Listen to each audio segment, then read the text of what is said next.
Bismillahirrahmanirrahim. Assalamualaikum warahmatullahi wabarakatuh. Perkenalkan, nama saya Helmi Fauzan Wahidi Putra dengan NIM 3411201013 dari kelas DSEA. Di sini saya akan mempresentasikan hasil rangkuman saya tentang Finding the User Voice di mata kuliah Analisis Kebutuhan Perangkat Lunak. Baik, yang pertama di sini ada menemukan suara pengguna. Keterlibatan pelanggan adalah faktor penting dalam memberikan perangkat lunak yang sangat baik. Anda akan memastikan bahwa bisnis analis atau BA dan manajer proyek untuk proyek Anda akan bekerja keras untuk melibatkan perwakilan pelanggan yang sesuai sejak awal. Sukses dalam perangkat lunak persyaratan dan karenanya dalam pengembangan perangkat lunak tergantung pada pendekatan suara pengguna telinga pengembang. Fitur yang disajikan pengguna sebagai keinginan mereka tidak selalu sama dengan fungsional yang mereka miliki. Perlu melakukan tugas mereka dengan produk baru. Untuk mendapatkan tampilan yang lebih akurat dari kebutuhan pengguna, analis bisnis harus mengumpulkan berbagai masukan pengguna, menganalisis dan mengklarifikasi, dan menentukan apa yang perlu dibangun untuk memungkinkan pengguna untuk melakukan pekerjaan mereka. Kemudian, mengklasifikasikan pengguna. Banyak jenis pemangku kepentingan yang mungkin dimiliki suatu proyek. Kelas pengguna adalah subset dari pengguna produk yang merupakan subset dari pelanggan produk yang bagian dari pemangku kepentingannya. Seorang individu dapat menjadi bagian dari beberapa kelas pengguna dan dapat mengelompokkan pengguna ke dalam jumlah kelas pengguna yang berbeda berdasarkan perbedaan semacam ini. Yang pertama, yaitu memiliki hak akses atau tingkat keamanan mereka. Yang kedua, tugas yang mereka lakukan selama operasi bisnis mereka. Yang ketiga, fitur yang mereka gunakan. Yang keempat, frekuensi mereka menggunakan produk. Yang kelima, pengalaman domain, aplikasi, dan keahlian sistem komputer mereka. Yang selanjutnya, platform yang mereka gunakan seperti PC desktop, PC laptop, tablet, smartphone, dan perangkat khusus lainnya. Dan yang terakhir, apakah mereka akan berinteraksi dengan sistem secara langsung ataupun tidak. Selanjutnya ada mengidentifikasi kelas pengguna.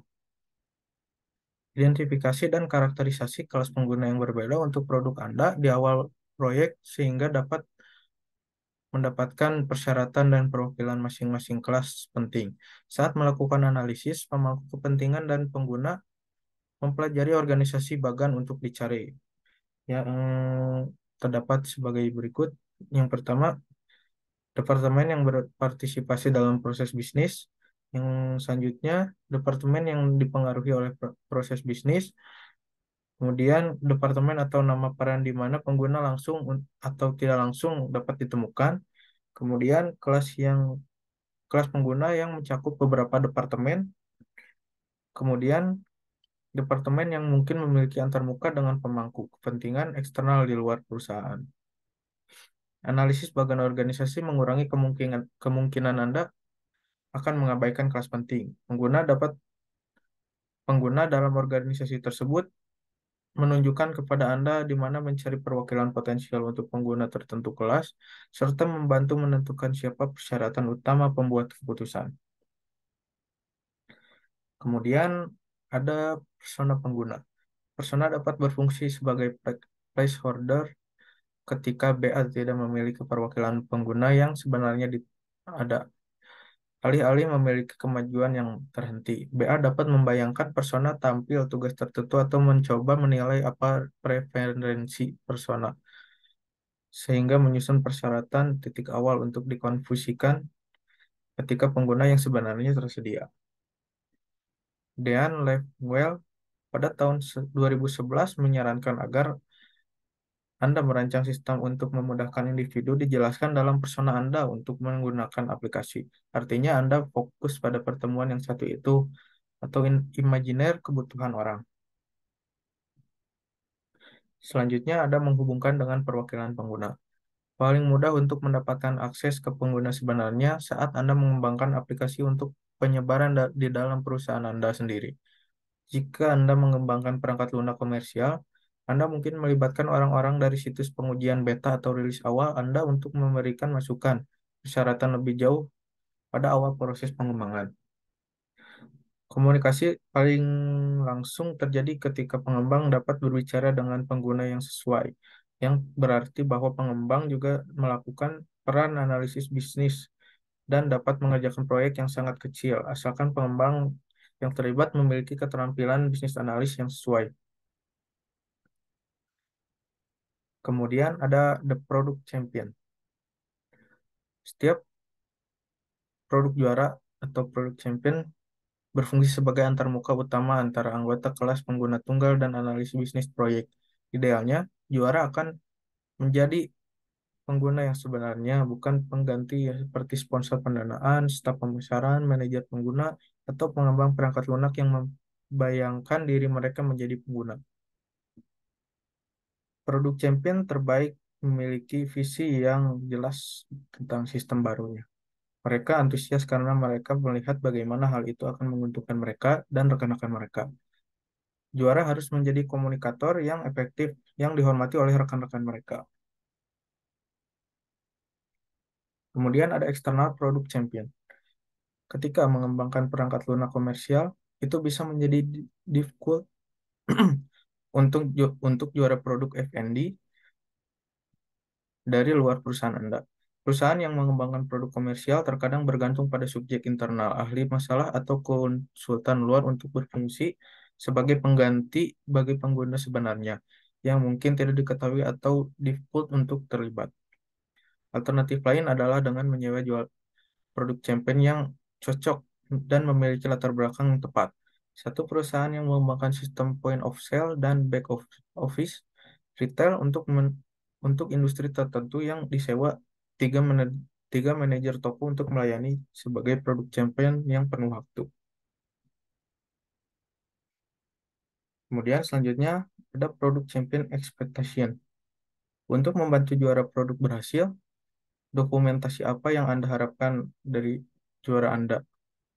Ini harapan tertulis dapat membantu Anda membangun kasus bagi individu tertentu untuk memainkan peran penting ini. Kemudian ada multiple product champion. Salah satu orang yang dapat menggambarkan kebutuhan untuk pengguna aplikasi, pelacakan kimia sistem memiliki 4 kelas pengguna utama, sehingga membutuhkan empat produk champion yang dipilih dari internal. Juara atau champion tidak ditugaskan penuh waktu, tetapi masing-masing menghabiskan beberapa jam per minggu untuk mengerjakannya. 3 BA bekerja dengan 4 produk champion untuk mendapatkan, menganalisis, dan mendokumentasikan persyaratan mereka. Tim dari bagian perusahaan lain mewakili subkelas dalam luas kelas pengguna ahli kimia. Selanjutnya ada menjual ide produk champion. Beberapa pengguna tidak ingin bekerja sama dalam proyek yang akan membuat mereka mengubah cara mereka bekerja atau bahkan mungkin mengancam pekerjaan mereka. Manajer terkadang enggan untuk mendelegasikan wewenang untuk persyaratan kepada pengguna biasa. Memisahkan persyaratan bisnis dari persyaratan pengguna mengurangi beberapa ketidaknyamanan ini. Sebagai pengguna yang sebenarnya, produk champion membuat keputusan pada tingkat persyaratan pengguna dalam ruang lingkup dan batasan-batasan yang dilakukan oleh persyaratan bisnis. Kemudian produk champion yang harus dihindari, model produk juara telah berhasil di banyak lingkungan. Ini hanya berfungsi ketika produk champion memahami dan mendaftar untuk tanggung jawab mereka, memiliki wewenang untuk keputusan pada tingkat persyaratan pengguna, dan memiliki waktu yang tersedia untuk melakukan pekerjaan itu. Diharuskan hati-hati dengan hal-hal berikut yang berpotensi bermasalah. Yang pertama, manajer mengesampingkan keputusan bahwa produk champion yang diotorisasikan dengan semestinya membuat seseorang manajer memiliki ide baru yang liar. Kemudian, seorang juara produk yang lupa bahwa dia mewakili pelanggan lainnya dan hanya menyajikan persyaratan sendiri. tidak melakukan pekerjaannya dengan baik. Kemudian seseorang juga produk champion yang tidak memiliki visi yang jelas tentang sistem baru yang dapat menunda keputusan untuk bisnis analis. Dan yang terakhir, pengguna senior mungkin menominalisasikan pengguna yang kurang berpengalaman sebagai champion karena dia tidak memiliki waktu untuk melakukan pekerjaan itu sendiri. Yang selanjutnya, ada representasi pengguna pada proyek Agile. Beberapa metode pengembangan tangkas mencakup satu perwakilan pemangku kepentingan yang disebut pemilik produk dalam tim untuk melayani sebagai suara pelanggan. Pemilik produk menentang visi produk dan bertanggung jawab untuk mengembangkan dan memprioritaskan isi backlog tersebut. Skema pemilik produk dan juara produk tidak saling eksklusif. Jika produk pemilik berfungsi dengan peran analis bisnis, bukan sebagai perwakilan pemangku kepentingan dirinya sendiri. Dia bisa membuat struktur dengan waktu atau lebih dengan satu atau lebih produk champion untuk melihat bahwa sumber yang paling tepat yang memberi masukan. Yang terakhir, terdapat penyelesaian persyaratan konfliktif. Seseorang harus menyelesaikan persyaratan konveksi dari kelas pengguna yang berbeda, merekonsiliasi inkonsistensi, dan menengahi pernyataan ruang lingkup yang muncul.